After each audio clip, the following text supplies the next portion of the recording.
Oh yes, this is the Hardcore Marketing Show. I'm Casey Cheshire, your host for this epic journey. Today's show is sponsored by Ringmaster, on a mission to launch B2B podcasts that create relationships, generate revenue, and drive growth. Ringmasterlive.com. Bam. All right, we've hit the button. We're here. We're making this happen. I'm excited. Let's introduce you all to today's guest, a former competitor. We used to wage war against each other on the battlefield of marketing automation and Pardot and all things tech and marketing. But no longer are we competitors. And I'm excited to talk to him and learn from him here today. He's an entrepreneur, a marketer, marketing thought leader. Marketing automation is a sweet spot, but you know what? He also has a special place in his heart for personalization. And I think sometimes those two concepts war against each other as well. So I'm so excited to introduce you to the co-founder and chief strategist at SalesLabX, Milton Antony. Welcome, sir. Hey, good morning. Good morning. Thanks for the invite. Let's go ahead and get started. Let's do it, man. So let me pass you this thing. It's heavy, but clearly you are ready for this thing. You work out. Okay. Oh, no. Okay. Take Thor's hammer. You got it? I got it. All right. Now smash for me with that hammer some kind of marketing myth, bogus strategy, misconception. Set the record straight once and for all.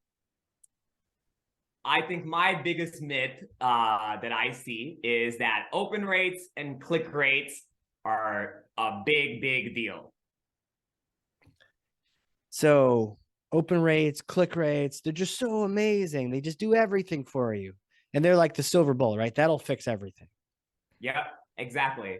And you talked about it when you did the intro, but I think open rates and click rates and this data is an awesome thing. And I think it's a big deal. But I just don't think it's as big of a deal as people make it out to be. Right. So, yeah. Yeah. So where does this come from? Why are we so obsessed with these metrics? Well, for me, I think that data is a really good way to tell you what has already happened. And intuition is a really good way for you to tell what's going to happen. And I think sometimes people don't wield, shout out to Thor's hammer, wield both with discernment, right?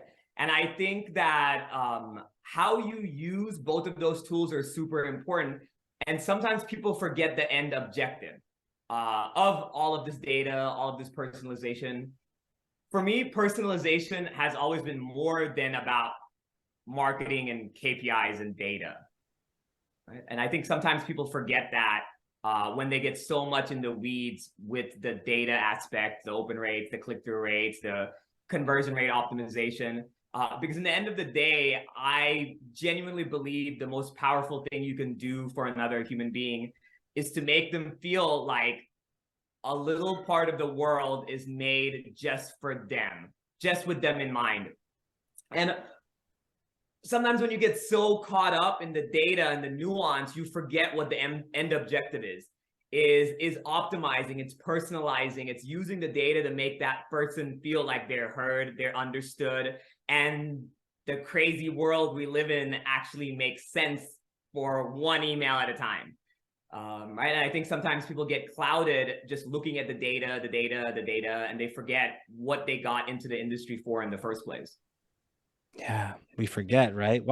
Why did we get here in the first place? We see all those numbers and those letters, and we just extrapolate that to getting the job done. We forget that it's a human being on the other end that is that number one. I remember in Pardot where you'd have a report and sometimes you could click on it. Maybe this is OG Pardot. You could click on that number 4 and it would show you the 4 people that represented. And I felt like that was such a powerful thing if you clicked on it, because then you would realize, oh, that's not just like 4 anonymous Google Analytics numbers. That's like 4 individuals with names and emails and families and hopes and dreams and all these things.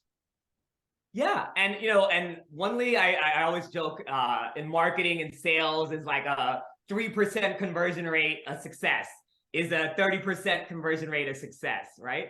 But sadly, there's a lot of systems out there in the world that there's that same mentality where oh, why do these 4 people matter that much? And you don't really optimize as much as you really can because you think that it's a percentage game. And I think that's ultimately where the vanity metrics get in the way of actually being able to make an impact with the skills that you have. Yeah. So you're passionate about this. Why? Where does it come from? Another myth is I'm passionate about marketing automation, Salesforce, and revenue attribution modeling, but I could actually care less. I'm sorry. But you know what I'm really into? What I'm really into is giving credit for the work people do, right?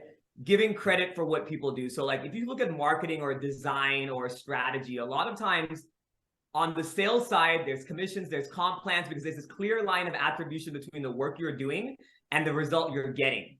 There are higher order thinking that marketers do, that a lot of people who are into strategy do, that there isn't a clear line of attribution. What really frustrates me and what started me down this path is, when you think about another big system, like the corporate system, that rewards people, I feel a little bit unfairly because they don't have visibility to all the data, is the education system. The education system. And that's where my real frustration and my passion comes from, is the fact that when you look at the education system, it's very much set like the corporate system. When you look at standardized testing, and it's how well can you memorize and put the answers back on the paper. Someone like me, who's like so dyslexic, right? So I dropped out of school at 19. I always got really frustrated when the metrics I was judged in didn't really reflect the amount of effort I was put in. And then to me, I was really, really passionate, and this is maybe my delusional side, the metrics are wrong. The metrics are wrong. I am understanding these concepts. My customers are resonating. Give me a long tail strategy. Let me do content, right? But if you're saying that you're judging me by spelling immediately, right? What good is a good open rate when the conversion rate down the funnel is horrible? So to me, it's always been about how do we get visibility to the metrics to really judge efficacy in any system, right? And of course, marketing attribution and marketing and automation is where I ended up, and it's the jumping off point. But to me, these skills that I'm learning and that we're learning at SalesLabX is a lot more than how do I get somebody to click on something. It's how do I get a child to graduate, right? How do I get a system to operate functionally, right? You probably noticed this a lot of times. Like, there are so many tools out there right now, Casey. Yeah. There's Salesforce, there's Zoom Info, there's Pardot, there's Outreach, and a lot of people call us, and 90% of my day is done with tech stack orchestration. How do these tools talk to each other? Go into any other of these big archaic systems, and it's the same exact issue. How does the school district talk to each school? How does the state, it's the same silos that we're dealing with. And what the most interesting part of what we do is at SalesLabX is that we're learning how to break those silos down. We're learning how to effectively measure the outcomes that we're looking for, and we're able to drive those results. That to me is exciting, and we get paid for it, Casey.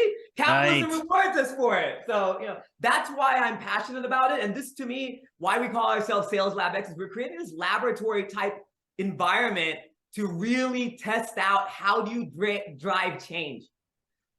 Another really frustrating thing about why I'm very passionate about this, Casey, is that I run into such smart people like you, right? And other people in the industry.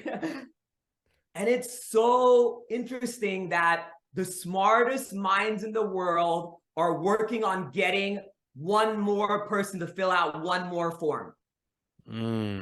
We have all optimized for that. And as I've played this game for a while, I run into these passionate people who care about behavior and change management.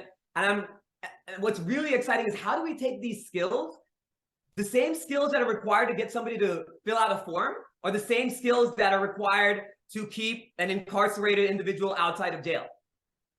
To me, that's the ultimate prize.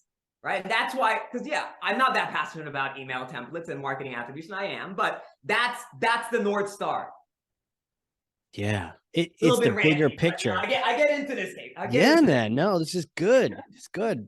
We got to brush off the cobwebs. It's not really about that clicky click thing. We get so focused on it. I think maybe because it's safer, right? It's like a known thing, and this landing page, I can optimize it.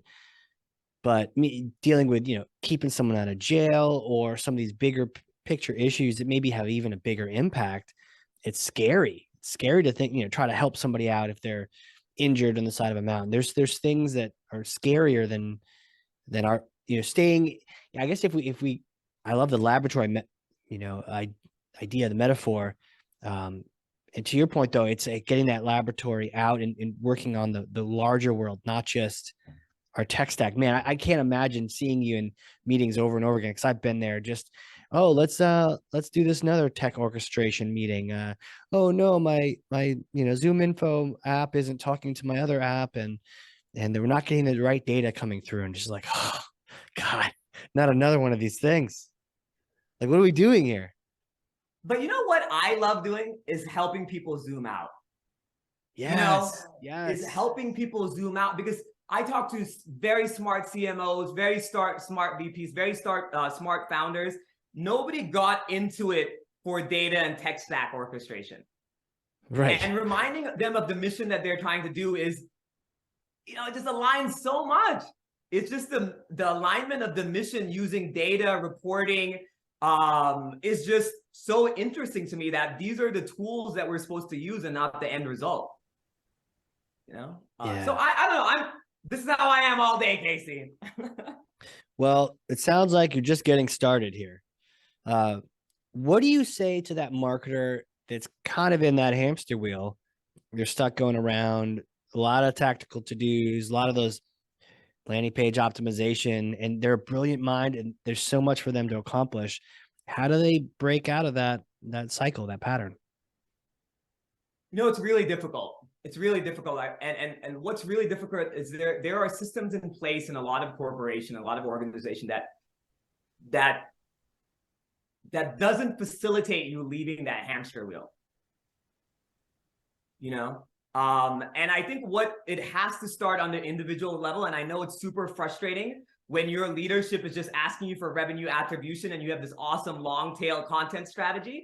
But you have to, I think it's just taking time, creating space, and realizing what is your unique skill set and what do you want to put out in the world. And your current role that you're in is one way of doing that. Don't obsess so much about the metrics. Yeah.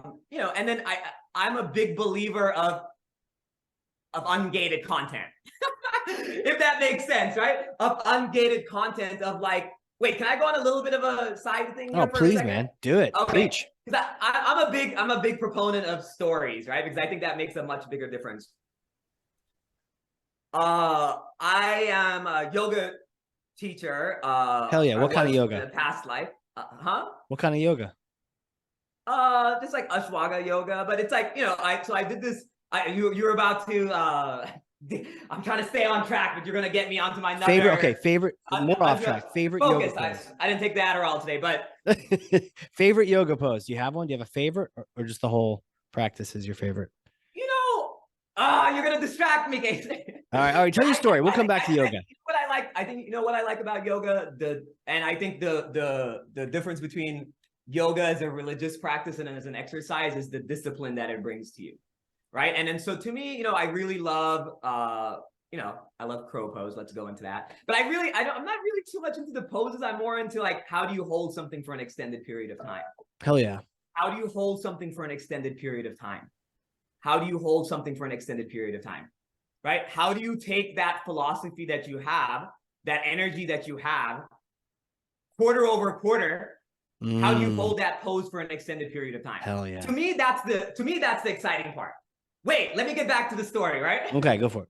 You talked about how, as a marketer, do you make sure that you stay aligned with your vision and your purpose and get out of the hamster wheel. And then to me, it's always about giving. It's about giving, and it's about not worrying so much about the attribution up front, doing things that are not scalable, right? But the intuition part knows that it's going to work out. Okay. And the story I was going to say is while I was in India doing my teacher training, I lived in a ashram for a little bit for a period of my life. And one day I was walking outside of the ashram, and nearby there was a lady. And I don't know, if you've ever gone to India or gone, but there's like, not yet. Well, come on down. That's where Road I was trip, born. bro. Small village in India, all the way to the bottom. That's where I was born. But yeah, I've stopped by one of these street stalls and thatch roof, coconut roof, and she was selling coconuts, right? And she was selling coconuts, and I had a 100-rupee bill, and I said, "Hey, I would like a coconut." She said, "I don't have change for that." And this is one of those little deals, if you can imagine in your head, where she's selling coconuts in the front, and then the bed's in the back. It's like the size of this thing, right? Side of the road. She's like, "I don't have change." And I'm like, "Okay, well then never mind." And I said, and I was like, "No, never mind. Then I don't want the water." And then this is very interesting. And then she told me the sentence that I think has made the biggest impact for me. "If you need it, go ahead and take it. If you need it, go ahead and take it." Right? And Casey, when the first time we talked, right, before this podcast, that same energy came outside of you, which is, if you need it, you need some advice, Milton. I've been in this game for a long time. You need some advice, here, take it. No NDAs, nothing. You need it, take it. And I'm telling you, and there's one more layer to this. So I was like, okay, awesome. And remember, she never met me. This is not efficient capital deployment. This is not metrics. This is, if you need it, take it. Right? I come back a week later. Right? She gave it to me for free. Remember? So you did take it. You needed it. I did take it because like she insisted, right? I took it. I came back a week later, got another coconut water, and then I paid her for 2. Here, she said, "No, I can't take any extra money. You are only getting 1. You're only going to pay for 1." And I said, "No, go ahead, keep the money." And then she was like, no, I can't take it. And I was like, "No, a week ago or 2 weeks ago, you gave me an extra coconut for free. So this is just me repaying you back." And she's like, "Oh, okay, I forgot about that." Look at this for a second. Talk about long tail. Talk about separating the giving from the receiving. Talk about separating the gift. I give, I forgot I gave, and then my receiving is separate. When you talk about how do you align yourself and outside of that hamster wheel,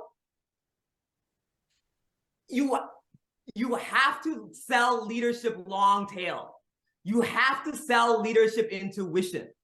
You have to tell them that my giving is separate from my receiving, but you have to trust that if we give this out, that we'll get it back. Right? And as a marketer or anybody in corporate America, you have to consistently remind yourself of that. You have to remind yourself when you get so, you've been here, you spend so much time and energy building this like amazing journey with like attribution setup and personalization, and it's just a dud. It's a dud. It's a complete dud. And you've tracked it so well, you can tell just how much of a dud it is, right? My attribution is on point, Casey. My attribution is on point. What do? There's a group of people who say, "That didn't work. I'm never going to try this again." Right. I'm going to go back to donating to Google Ads. Okay. And I'm just going to do a percentage game. I'm just going to make sure Zuckerberg gets another $2. Right.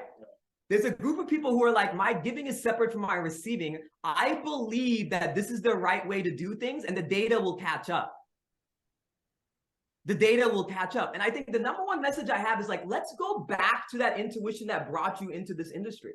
Nobody woke up as a child and said, "I want to get into marketing automation." What is the thing that brought you into this? And remind yourself of that. Long-winded answer to how do you get off the hamster wheel, but every answer is long-winded, unfortunately. Dude, if you need it, go ahead and take it. Bro, yeah. You need a book. You need to write a book on that or something. That's the whole game. That's the whole game. You know what? You need a podcast titled that. You know what I'm saying? No, I need facilitators like you, others that go off the rails. That's amazing. We will go off on a tangent about yoga in a second, but yeah, that's so powerful. She was just like, just take it. And I'm sure she probably could have used the moolah, right? She probably could have used it, but it's not like it was like, I got 80,000 coconuts. I don't need your money. Hey, just like, and so it's not like that example is any different from maybe, a marketer today. I'm probably even more so the marketer today. Hey, I really need to get leads, right? I need to get business for my company. That's my job. I don't want to get fired. So it's not any different. It is different, but I'm saying, like, metaphorically speaking, everyone still needs that result. So it's not like she was just on vacation donating coconuts to everyone, right? We all still need to get that final result, but she was looking so far out to the future. I mean, that's powerful.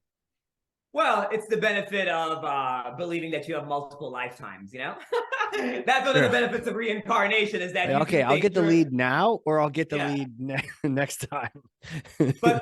But you bring up a really good point, which is, how do you maintain the pressure of delivering results? Now, we get paid on results. We're a performance marketing org, right? And I don't want to dismiss the on-the-ground reality of, like, you have to make deposits in the bank to get the withdrawal. So, like, every once in a while, you got to do that silly Zoom info campaign, and it's going to get you results. You got to give it to leadership, but you got to give it to leadership in order to build your larger narrative. Right? Like, the short-term dopamine releases that you give to leadership or the VC firm or the investment firm is a dopamine release to buy you runway to do the long-term vision and the planning. Right? So, like, but sometimes people get so caught on those, like, the short-term dopamine releases that becomes the standard operating procedure. The fire drills aren't a fire drill if you're doing it every week. I don't know who I'm talking to about this one, but you've been living in a fire drill for the last 2 years. It's not a fire drill anymore. Your house is on fire, right? So, that you bring up a great point. It's about finding that balance, and it's about giving and receiving, right? You have to do the weirdo, demo request form, batch and blast every once in a while. And we do that. We go in, we want to show value in 30 days. So the client is very happy, right? We have ROI guarantees. We need to make sure that we have revenue attribution for all of our clients within the time period that we guarantee. Otherwise, they can't go to their investors and say, hey, the investment in SLX happened. But what I will never do is I will never let that be the servant to the mission, right? So, like, that's the difference. And I think, like, I'm not talking to everybody right now, Casey. I'm probably talking to like 5% of the people. Okay. I'm talking to 5% of the people who are listening to this, right? So I don't want to alienate your audience, who just wants to, like, know how to get a bigger click rate, but it's emojis and personalizations in the subject line. Okay, let's go on to the next thing. Yeah. Emojis and personalization of the subject line. So first name, emoji, and move on. Is that it? You want to get a 2% higher open rate, and you want to just look at it myopically, and you want to just, like, now what happens when they open the email? Okay, you want a higher click-through rate? Say, get a free puppy, click on this. People love puppies. Okay, you get to the landing page, say, I'll give you a $25 Amazon gift card if you come and see a demo. What have you done there? What have you done there except in isolation, trained one part of each thing, and have not told a cohesive story that is actually going to drive behavioral change? Yeah. What have you done there? Yeah, and if you get to a landing page after promising a puppy, you get to a landing page, there's no more puppy and there's Amazon gift card. Most people are calling bullshit. They're like, no, I wanted the puppy. Like, I'm not here for the gift card. I'm here for the puppy. Where is the puppy at? Yeah. You got to fulfill your promises, right? If you're going to promise something, you got to actually deliver it. 100%. And this is what happens when you look at one metric by itself and you don't understand it holistically. Yeah. Right? And that I think if you take away one big thing from this whole session today, it's like, zoom out. Like, what are you actually trying to accomplish? Zoom out. Don't obsess so much about the lead to opportunity conversion rate, and actually understand where that customer is at that point of the journey, and why is the reason that they're not doing this. It's not a data game, it's a people game. Yeah. Say that again. That was powerful. It's not a data game, it's a people game. Right? Because you know why? Because, like, data is easily manipulatable. Data is easily manipulatable. People aren't. Real growth, real change isn't, but it's difficult. Let me do one more analogy for you, right? I love it. Let's do it. when I was in school, horrible student, did really bad. And they had testing where the teachers got graded based off of the results of the kids. Obviously, that's good. You want to have efficacy. You want to have a data-driven sales model. Everybody loves that, right? What did they do, Casey? They just said, hey, Milton is in special ed now. They just classified me as special ed. There was a subset that didn't get counted. Wow. Hey, you want more MQLs, Casey? Let's just change the MQL criteria. Let's just lower. You want more MQL? I'll just change the criteria for MQLs. Right? You didn't really solve what you were doing, but if you're just following the data, it's very easy to manipulate. It's very easy to manipulate. If you sit back and you ask, how do I get this student to learn? Why is this person not interested enough to be ready to have a sales conversation? And what is ready to have a sales conversation? What are those definitions? Are we all using the same definition? Right. What is success as a student? Right? That to me is the biggest growth opportunity for most orgs, is defining the win and not being so data driven that you forget about the people behind the data. Hell yeah, dude. You know, this is why I'm passionate about conversion rate optimization. No, I'm kidding. It is, right? That's the really cool part about this. It has big impact. Yeah. It has big impact if you let it have impact. So how do you get practical on these things, right? How do you implement this mentality? You know, because the people that were like, okay, man, Milton, roll up your sleeves, man. Yeah, cool shirt, by the way. Roll up those sleeves, right? I like that collar too. That's a very cool collar. You know, accessible to the people. No. Yeah, man. But they were like, roll up your sleeves, Milton. How do I apply this? And I know we've kind of jokingly talked about how to apply some of the cheesier the tactics that are focused on the outcome. But like, how do you implement, like yoga, like a practice like this? How do you implement the Milton zoom out practice in your daily marketing practice? Yeah, 100%. There's two things that you have to get good at. It's zooming out and zooming in. And the magic is knowing when to do what. Okay, so we zoomed out and we talked a lot about theory. Now let's zoom in and we talk about the daily practice of applying this. In order to have real creativity and freedom, you have to have a lot of discipline and structure. It's the most, it's a very weird concept to think about the juxtaposition there. So what I see is usually there are very creative people and they're very disciplined people. And in that Venn diagram, the people who can wield both are the kings, right? So let's talk about how do we do both in a daily practice. One is whenever you go to do something, A/B testing, have a theory in mind. Have a theory in mind, okay? My theory is that people are not ready to purchase at this stage because it's a nice to have and not a must have. The sales velocity is lower because we're not able to pinpoint the pain point and we're not able to poke on it over and over again over an extended period of time over multiple stakeholders. Cool. So I have that theory. I'll tell you something, Casey. Right there, starting with the theory or a hypothesis, 90% of people don't have the discipline to do that. Okay. True. So the first thing is start with the theory. Don't just put 2 subject lines and just say done. Start with the theory. I'm going to test out this theory. And the theory is not this subject line will work better than this subject line. The theory is this is the concept that people need to address at this point in their life, in this point in their journey. Test that theory. Okay. Then you test it. So then you have your different levers that you pull in order to actually test that. Now here's a second tip. Isolate variables. Isolate variables. Okay. So for example, I'm a big morning person, if you can't tell. It's like 8 o'clock here and I'm already ranting, okay? I'm a big morning person. Maybe about 7 years ago, I realized, man, there's a lot of downstream impact to my morning. How my morning starts has a lot of impact on my downstream. So I was like, man, but there's so many variables in my morning. What time I wake up, what time I do this, what time I do that. So what I did is I said, okay, I'm going to wake up at the exact same time every single day. I isolated that variable. Then I optimized just for that. Then I said, okay, the clothes I wear make a big difference. Then I said, so what I do now, shout out to the shirt I'm wearing. I have 6 of these. I wear the same one every single day. Isolated, right? Normalize that variable. We've normalized the variable, right?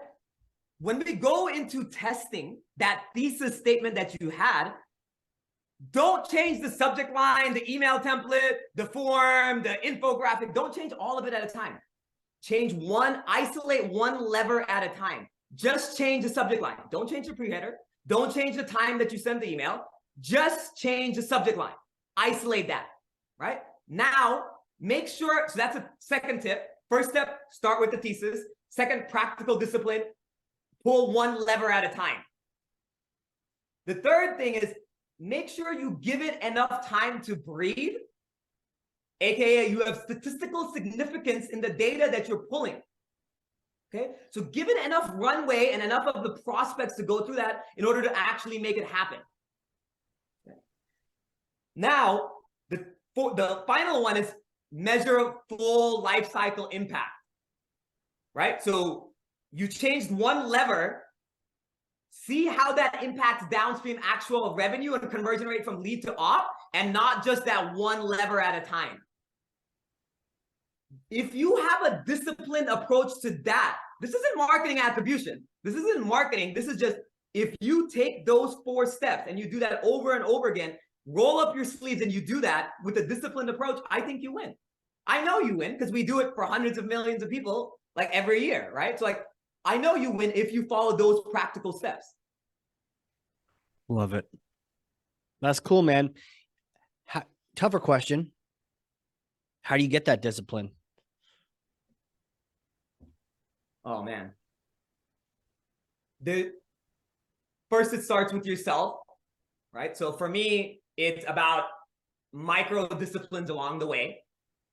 Okay. So I'll put in the corporate time, saying like, I'm going to start every morning by looking at this report and then holding yourself accountable to look at that report every morning.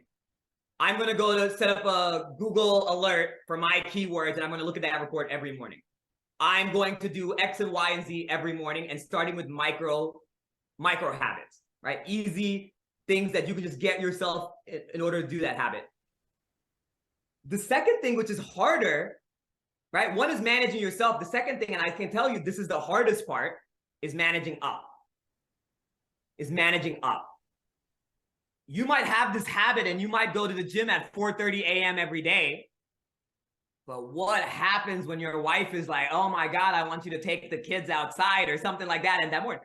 What happens at that point, right? Like what happens when your leadership is like, hey, I don't want you to do that test anymore. I want you to do another test. Yeah. Right? That to me is the hardest part, because a lot of people listening to this right now, Casey, they were probably this excited about what we're talking about 5 years earlier in their career, and they've slowly gotten beaten down. Yeah. Look at really jaded teachers in the public school education system, right? Like they are, like nobody starts teaching for like the money or the fanfare, right? They start for passion. The key is, and I actually, surprisingly enough, worked in public education for a while. That's why it's kind of close to my heart. The key is when the principal comes to you and says, I don't care about that. I want you to make sure they pass the standardized test, aka I don't care about your experiment about the feelings of this human being. I want you to get me a higher open rate.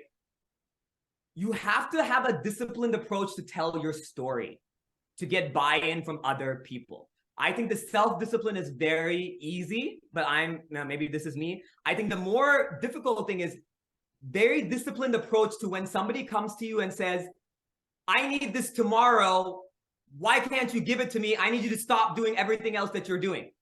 Stop doing the disciplines, because handling those variables that you maybe don't have complete control of. Like if you were a single person and you worked remote and you locked yourself in a box, you no animals, can't have an animal because that'll mess up your day, right? You're in this very tiny loft and you order all your food in, and like maybe, just maybe, you could eliminate a lot of variables, but then you still have a boss and you still have neighbors and you still, so it's those variables that, yeah, I totally get that, come in and you establish maybe a perfect discipline. You have a practice, you're getting up. And then one night you end up having to stay up late because, I don't know, The Expanse came out with a new season and then you just had to watch it. Right. So these other variables come in. So yeah, I hear you on that being, those are those challenges thrown your way.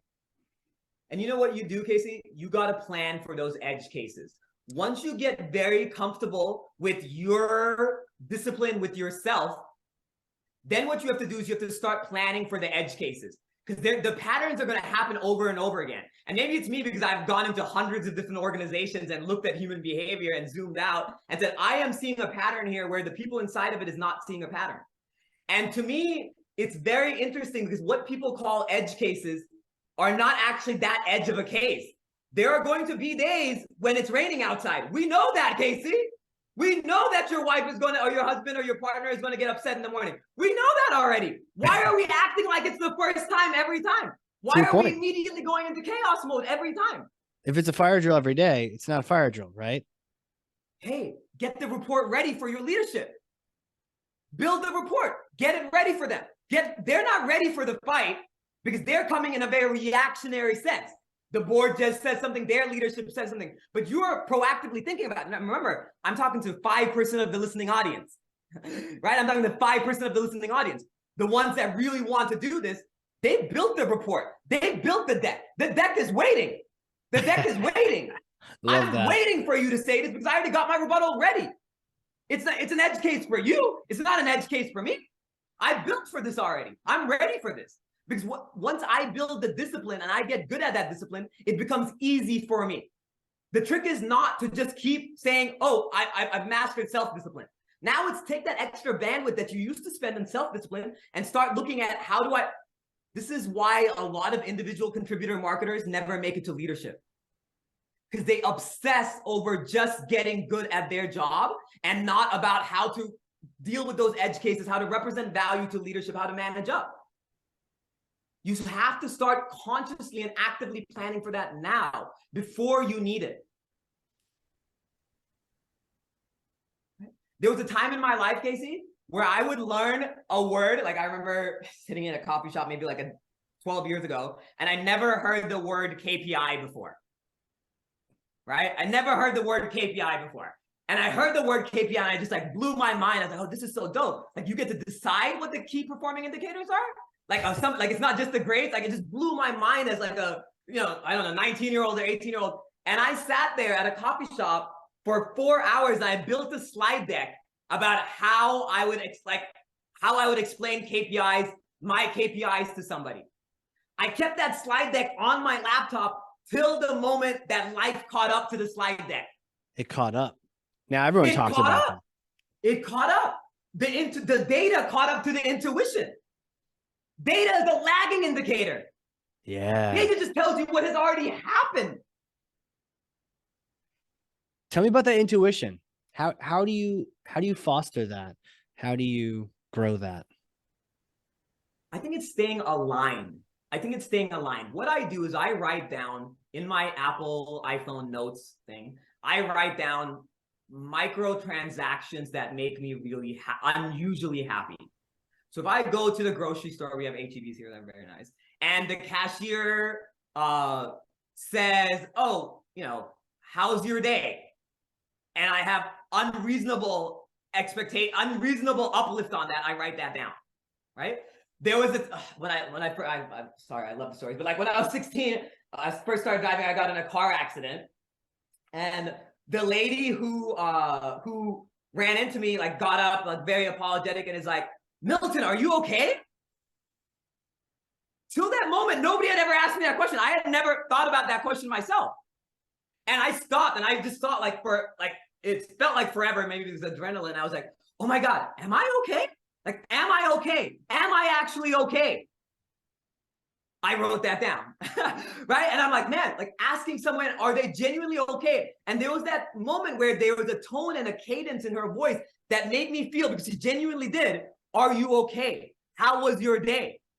I saw the outsized impact that made in my life and I wrote it down, right? I wrote it down. I wrote it down. Now I have a year worth of data points. Mm. Right? Now I'm seeing, because the intuition is like, oh man, I feel something here. Then I write it down. Then I look for the trend in the data. Then I'm like, okay, look, I love talking to people. I love helping people. I love removing gatekeepers. Right? I love taking complex ideas and making it accessible. These are the things that make me passionate. When I'm not doing something for a long time that ties into one of those buckets, when I don't have those feelings and my journal runs low, I realign. And I say, okay, how can I do more of those things? And if I don't have the capacity to realign, I make sacrifices in order to realign. Yeah. Love it, dude. I think that's how you stay aligned to your intuition and how you foster it, because everybody has it.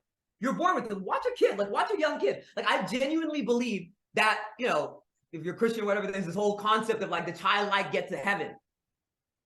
Right? In Judaism, there's this concept of like when you're born with all the knowledge that you need, and then an angel touches you on your lips and you forget all of it. Wow. All of these stories are telling us that you're born with everything, and then the world slowly ruins that for you. And the idea is that you have to foster that, you have to keep it. So it's not about how do you get intuition, how do you find intuition, it's how do you keep intuition. How do you keep it?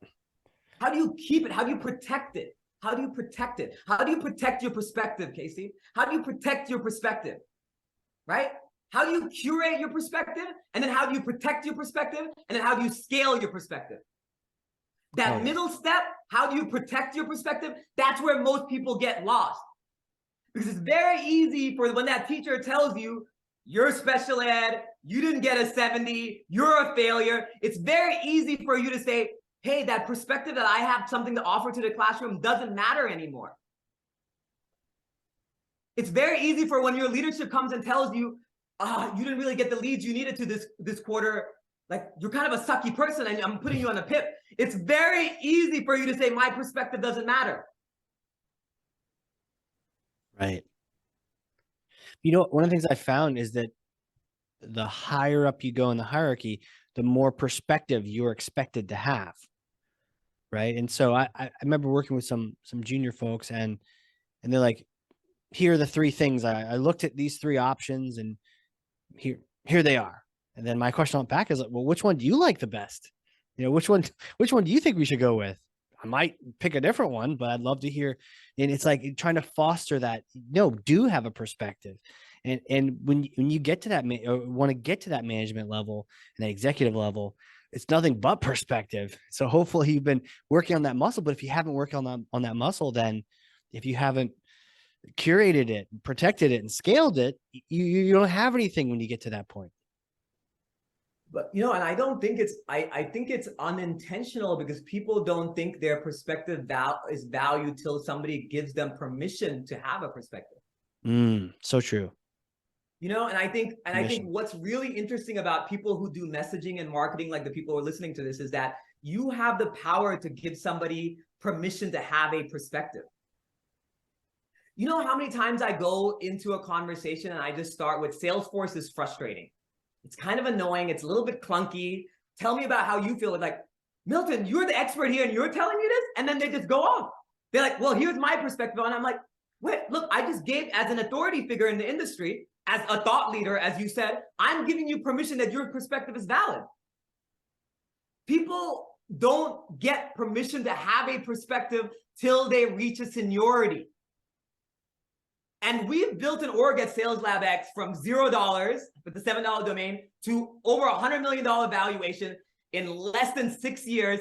And the number one reason why is because we curate perspectives or underrepresented voices. We actively curate those voices. We actively curate the voices of underrepresented perspectives. That is our moat. We have built systemically, we have built an engine that does that. We recruit, we train, we foster. We've built an engine that does that. Consciously, we've done that. That's our moat. No one's copying that. Right? Why we're able to go in an industry that is so, I believe, sometimes so archaic, that they're still charging by the hour, very transactional, project based, and we're saying we want to foster this like frictionless creation process. where we have this unlimited subscription model to rev ops and sales ops, which is unheard of, right? The reason we can do that is because we innovate, because we're bringing in voices to the table that have never been at the table. It's our strategic advantage. It economically makes sense, right? So when people say, oh, wow, like 70% of our leadership roles are with women or people of color, it's not by accident. And when you look at our growth trajectory, how we were able to do it with no VC funding or financing, it's not by accident, because we're curating these perspectives that are underrepresented. So now we have the strategic advantage where efficient capital deployment becomes a lot easier, because we're able to curate perspectives that have done that intentionally and with their intuition. It's easy, it's no brainer. If you can do that, and going back to your point of like, when you get into a leadership position is where people start paying you for your perspective. That is what happens, and that's where the echo chamber starts. That's why Zuckerberg spent billions of dollars building the stupid metaverse. You know, because it's like you curated, you know what I mean? And then finally, like the investors had to punch him in the face, and they're like, they finally okay, got legs, right? They finally put legs on their emoji guys. Like, where are you? Like, what is the only people's perspectives you're paying for are the people who are in your echo chamber, right? You Yo, know, Zuck, this is the best thing ever, man. I just played tennis in the metaverse. You know, when we go and we take on a new client, Casey, the number one value add that I say, that I personally bring, if I'm on an account, I push back. Yeah. I say no. Yeah. I push back. I say no. I say, stop creating those dumb fields in Salesforce. You're creating technical debt that doesn't need to be there. You're over-engineering this. Let's reverse engineer from revenue impact and not your fantasy world where a sales rep doesn't have to click one extra button. I'm going to lose a lot for that. But like, you know what I mean? Like, but listen, what if my economic incentive was based on I got paid every time I built an extra button? Yeah. Of course you're going to, like, it doesn't systemically make any sense. It doesn't systemically make any sense. How do I give you objective advice? You can't. You can't, right? And so to me, it's not about like your perspective starts mad. It's that people at a very early age says, I'm telling you do this because I'm your parent. Don't screw your curiosity. I don't know if that's a curse word or not, but like, forget your curiosity. This is the hardcore marketing show. You can say pretty much anything. We got to stay hardcore here, the hardcore marketing hardcore, show. Man. But you know what I mean? Like it's actively diluted from a very young age. Yeah. It's actively diluted. You know, and there are people who are listening to this right now, Casey, right? Who are hardcore marketers. Hell yeah. Right? Who are hardcore marketers. They can decide what is normal and whose voices matter. If you're sending an email to 100,000 people or 10,000 people or 5,000 people, listen very carefully. Your perspective is going out to 5,000 people. Your perspective is going out to 10,000 people. The world of Zoom info and outreach turns into this like very transactional thing. Your perspective is going out to 100,000 people. If you're not spending as much time curating that as you are spreading it, shame on you, hardcore marketers. Shame on you, hardcore marketers. You know what I mean? Like, shame on you. Like, that's a privilege, right? Like, your perspective, that's a privilege. Like, make sure you honor that. Make sure you guide that. Make sure you're aligned with that. Right? Imagine when you were a kid and you're like, I tell my mom, I try to explain to my mom what I do, and she's like, oh, man, you talk to that many people every day? I'm like, yeah. She's like, oh man, that's awesome. Well, like, you know, bring the groceries inside, right? It's like, you know, but it's cool, right? It's like it's really, really awesome. It's like awesome stuff. Powerful, man. Dude, take me back in time. Little Milton, did you know you were going to be? I mean, you had teachers telling you all these weird perspectives, but did you have any idea in your mind that you were going to end up being this passionate, you know, marketer slash, I don't know what, evangelist of passion and making the world better? You know, I was born in India. I grew up in Nigeria. Then I came to the States. And then, you know, I've just never really felt like when I walked into a system or a funnel, that funnel and that system was built for me. I just never felt it, right? I just never felt it. And that's not a downside of anything, right? That's also poverty in the United States. There's a bunch of stuff, right? You never feel like you are like the thing that this is made for. You're an outlier. You're an edge case. So like you shoot, right? I never felt that. So like, so when I ran into something like that, I still remember like the first time I went to a Starbucks is when I first felt it. Like this is like back when the biggest luxury item that was in my world was going to a Starbucks. And I remember, you know, I hid some money. I went to a Starbucks and I bought the Starbucks and they wrote my name and they called my name out. They wrote my name on the cup and I sat there like, and nobody asked me to buy. And it's just this space that you could just sit in because there was no free space for you to go sit in that was like actively curated, that had no obligation for you to pay other than the thing you've already paid. And I felt this amazing feeling, right? I felt this amazing feeling. And I'm like, oh man, was this built with me? Like I'm getting this feeling that I don't get in school. And like as a 14 or 15-year-old mind, it immediately clicked to me. Why do I feel like this in a corporate, like in a machine, and I don't feel like this in school? It just like boggled in my mind that you are actively, intentionally building a funnel for one audience, right? And we have maybe like in the school that I went to, which was a really horrible public school, but not horrible, but underfunded. I mean, the graduation rate was abysmal. Like the data is telling you suck at your job.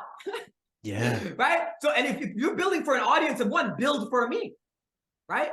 Build for me. And you know, a big thing for me was when I first came to this country, my brother was great at making friends. I never, as you can tell, I'm a little bit off the wall, but I was really no friends. Nobody likes you.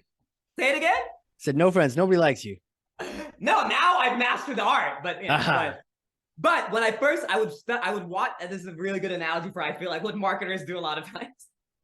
But it's like you know, my brother used to bring friends over and they would play Nintendo, right? Yeah. GoldenEye. This one game called GoldenEye. Dude, I'm with you. GoldenEye for life. GoldenEye, right? Heck yeah. But here's the thing, Casey. I never played GoldenEye. Really? I never played GoldenEye, right? But what I did is I watched people play GoldenEye. Okay? So my thing was, I was like, man, I want to make friends. My brother is so, I was like, my brother is so good at making friends. I want to learn how to make friends. Yeah. So I used to study them playing GoldenEye. I would sit in the back of the room and I would watch them and I'd be like, okay, what game? I would like collect as much data points as possible. I would say, oh man, like when they played this level, they got really excited. When they played that level, they didn't get excited. When this guy did this, blah, blah, blah, right? I studied because I thought that data point of GoldenEye is how you made friends. That vanity metric, that's how you made friends. That was my end all be all because I had a myopic view of what a relationship was and how you curated friends. So I just obsessed. Oh man, should the button be two sides to the sand? Should it be red? Should it be blue? What's the round of current? I just obsessed over GoldenEye and learned everything that made somebody excited about GoldenEye, never playing GoldenEye. Wow. Never talked to a customer. I just obsessed over studying people playing GoldenEye. Okay. Now, one day I was in the lunchroom and I heard a guy. He was talking about GoldenEye to another guy. Right? And I got so excited. Preparation meets planning or whatever it is. And I was like, hey, you like GoldenEye? I like GoldenEye. We started connecting on GoldenEye. Remember, I never played GoldenEye. We talked about GoldenEye for weeks and weeks, right? One day in the lunchroom, he stood up and he's like, I don't care about GoldenEye. I don't want to talk about GoldenEye. Right? Like, GoldenEye is dumb. Stop talking about GoldenEye. But here's the lesson, you see? Nobody cares about GoldenEye. People care about connections. People want GoldenEye as a conduit to build a relationship. Nobody cares about your stupid SaaS platform that measures truck platforms or whatever the heck it does, right? What they care about is solving their problem. What they care about is spending more time with their family. What they care about is feeling valued. Your emails, your landing pages, your conversion funnel is a conduit to that. Don't get so obsessed with GoldenEye, right? And that started me on a whole journey of like, what are these things that actually build connection? And once you build connection, how do you leverage that to bring on societal change? That is the trajectory that really got to me here, is like, how do you get there? And of course, marketers are so data driven. It's the biggest, societal experiment ever. And it's fun. It's fun. It's exciting. And I can't wait to see like what happens with the skills that we're learning now. Wow, man. I mean, Have you still not played GoldenEye? I played GoldenEye on the emulator a couple of months ago. A couple of months oh, ago. this is a pretty good game. It is a pretty good game, man. It is a really good game, though. See, I can see how it's fun to talk about it for a little bit, but it it was the medium. It wasn't the actual message. It was the thing. So at some point we need to move on. We need to talk about something else. I will say, can I put a shout out to my friends at the proximity mines in GoldenEye? Those were my absolute favorite. I was a proximity mine ninja. I mean, you'd be walking around like nothing's happening. You'd walk past a tunnel, and there you blew up and you died. Like, what happened? Well, Casey dropped some proximity mines in there, and I get that a little, says a lot about score. you as a person too. Casey like gets a point. You know? Yeah. I love that, dude. Well, I got a bit of a hypothetical question for you now. Yeah. You see, I may or may not have a time machine up here in New Hampshire. So let's say you come visit, you get some beer, some lobster, explore, maple syrup, whatever, all the local ingredients. But then we go use this time machine, right? It's actually in the backyard covered in a tarp. So tell the missus, hey, we'll be back soon. Bye, babe. We go use this time machine, but it's a particular kind of time machine. And you get to go meet yourself like in your early 20s, right? School has just sort of completed or finished. You're in that sort of like young adult phase. You get to go meet that Milton. You can hang for a little bit of time. What do you tell yourself? What kind of messages would you pass on to yourself? I mean, I think the theme of the whole podcast today, right? Like, your perspective matters, right? Your perspective matters. The days when you feel like that extra work you do to curate that and to cultivate that, do that more, right? The days when those voices come into your head and say that micro habit that you've been doing doesn't really matter because you're making $7 an hour. Why are you looking up KPIs? Like, keep doing that. Like, do that more and avoid the pitfalls of like letting people pollute your perspective. I think that would be the main thing. And the funny thing is, Casey, I do have that time machine because there's a 19-year-old Milton right now. Right? There's a 19-year-old Casey right now. We do have a time machine, right? And that, like. What do you mean by that? Tell me about that. I hope that I or something I do touches one other person out there in the hundreds of emails we send, the millions of people that we touch. I feel like if I could, you study data enough and there's not that many actual anomalies and the edge cases do actually add up. And so there is a Milton statistically out there right now. And I hope that one day, he's 17, 18-year-old, 19-year-old, he's on iTunes, looks up this podcast, or maybe it's 100 years from now, maybe it's 200 years from now. He's like, what is this ringmaster thing? What is this hardcore marketing? What is this? I'm going to open it. I'm going to listen to this. And, he's going to be like, wait a second. Like, this is the exact same edge case that I'm going through right now. Maybe this isn't an edge case. Maybe there is a path for me. Like, maybe like in this wild circus I'm living in, somebody has already paved this path, but it's just not there yet. And to me, that's the ultimate goal, is to be that time machine for someone, is to save, it's like, like that to me is the ultimate goal. And then one layer on top of that, Casey, imagine if we can build a process and build a system where we take care of the edge cases. Oh, this is why I love B2B marketing, because the ASP is so high. I'm getting like hitting nerdy out here. Totally. But the ASP is so high that like you can invest so much in each individual deal. Yeah. Right? This is why like my favorite thing is like high ASP, multiple decision makers, extended sales cycle. Because like you can just invest so much in it. But like, here's the thing. I feel like, one of my very long-term goals, Casey, is like,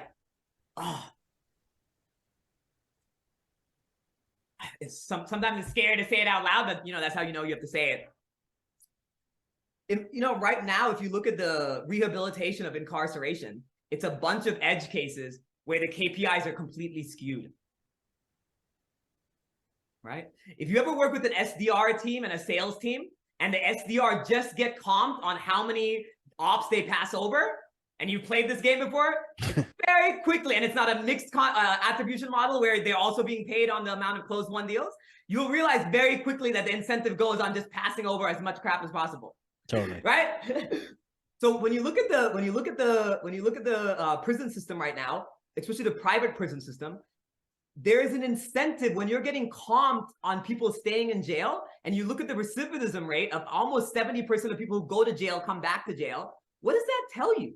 That tells you the system is failing. The process is failing. It's not working for the majority of people. The KPI is screwed up, right? And there are people on the other side, Casey, who are getting economically incentivized to keep them in jail. Yeah. Right? So what if we take a data-driven approach to that and we say, okay, our objective, we all have definitions of what winning looks like. We study this group of people, these edge cases. This is why most people don't care. We study these edge cases and we say, okay, let's build a funnel that's intentionally built to keep them out of prison. Right? And I'll tell you a small little thing, right? So numbers are not, but I think it's about 60% of people in jail are in there for drug offenses. Okay, cool. You have that data point. This is our ICP, right? Yeah. And then now you say, okay, cool. Now let's take a look at it. Now you see, do the studies, and this is all just very studies. The number one indicator or prediction of drug abuse or addiction is lack of human connections. The amount of successful connections you have is a big, because, I don't know about this audience, but a lot of people have tried drugs. Some people haven't. Some people drink. Some people turn into alcoholics. Some people don't. Right. The biggest differentiator is how many human connections you have. Okay. So now we have the leading indicator that has a downstream impact to the funnel we're trying to impact in our ICP. So if any smart marketer worth their salt would say, hey, our main objective is to make sure that these people have as many human connections as possible, because that solves the KPI of conversion rate on the bottom. So easy, right? Now, so what you want to do is you want to foster human connection. There's a privatized company, but what they do is you have to pay up to $2 an email to send emails out of prison. If you're in prison and you want to send an email to another human connection, you have to pay $2. And the minimum wage in most prisons is about $2.50. Bro, $2. Yeah, you could get some good snacks for that. I mean, you commissary, you get other things you can use for the $2. I mean, we think Salesforce storage is expensive, but geez, $2 for an email, right? But look at what you're doing now. Now you're penalizing the conduit of driving human connections. Right. Right. So when people talk about cost of acquisition, right, for a deal, this is how people are shooting themselves in the foot. They're not actually solving the upstream impact of like, hey, the thing is not sending out a higher volume of emails. The thing is like actually finding out what is the thing that's actually driving this behavior and solving that. And our plan at SLX is really, how do we take these learnings that we've done and overlay it to systems like that?